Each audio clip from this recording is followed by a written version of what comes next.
Whiskers, a sleek black cat, was famished. His stomach rumbled like a miniature earthquake. "Meow!" he yowled, pacing around his human, Jim. Jim, engrossed in a book, barely noticed. "Not now, Whiskers," he mumbled. "This wouldn't do." Whiskers decided to take matters into his own paws.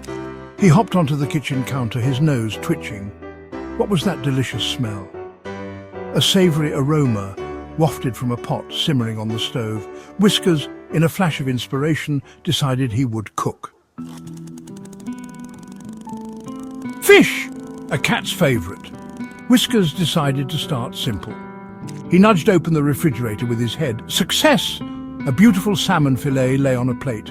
He batted the plate off the shelf, sending it crashing to the floor.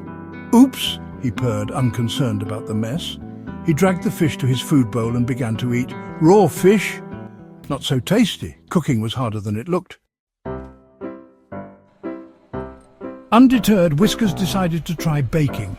He found a bag of flour and a bowl.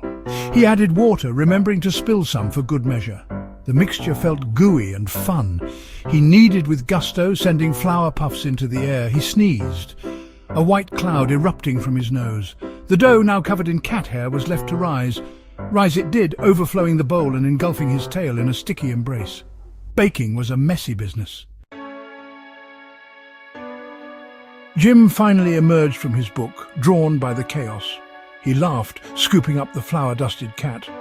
"Looks like you've had fun, Whiskers." Together, they cleaned the kitchen.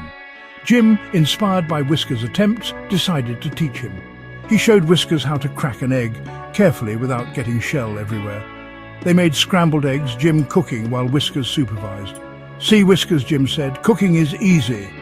Whiskers purred, finally enjoying a delicious cooked meal. He may not be a chef just yet, but he was well on his way.